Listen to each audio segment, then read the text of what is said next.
પારાવાર દુખાવો, સારવાર માટે થઈ ઘર મિલકત વેચવું પડ્યું, એટલો ખર્ચો થયો અને છેવટે મરણ આવ્યું.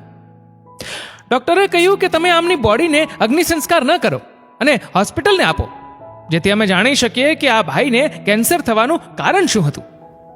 ઘરના બધા ભેગા થઈને મીટિંગ કરી ને બોડી હોસ્પિટલને આપવાનું નક્કી કર્યું.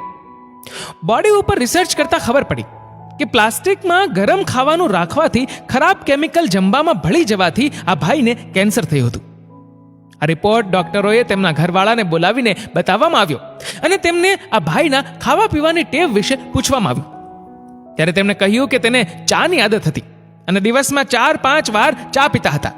તપાસ કરતા ખબર પડી કે તે જે દુકાનમાં કામ કરતો ત્યાં પ્લાસ્ટિકના કપમાં ચા આવતી. ડોક્ટરે તેમની સાથે કામ કરતા અને પ્લાસ્ટિકના કપમાં ચા પીતા સર્વિસ સ્ટાફનો મેડિકલ ટેસ્ટ કરાવ્યો તો બીજા 2 જણમાં કેન્સરની અસર જણાઈ અને તરત જ તેમને સારવાર લેવા માટે કહેવામાં આવ્યું.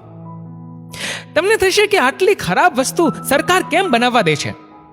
સરકાર આપણને પ્લાસ્ટિકનો ઉપયોગ ન કરવા સમજાવે છે, પણ આપણે ક્યાં સમજીએ છીએ? હું પોતે પણ કહું છું, આપણામાંથી ઘણા પોતે તો પ્લાસ્ટિકમાં ચા પીવે જ છે અને બીજા મિત્રોને પણ પીવડાવે છે અને અજાણતા કેન્સરને નોતરે છે. કોઈ દિવસ પ્લાસ્ટિકમાં ગરમા ગરમ ખાવાનું ખાવું કે પીવું ન જોઈએ. આ વાત મિત્રો સંતોષીમાં, શીતળામાં કે દશામાની નથી કે આ વાત 5 કે 10 વ્યક્તિને મોકલો તો તુરંત ફાયદો થાય ને ન મોકલો તો નુકસાન થાય. આ વાત હકીકત અને સાચી છે. તેથી લોકોની જાગૃતિ માટે આ મેસેજને આગળ ફોરવર્ડ કરવા વિનંતી છે.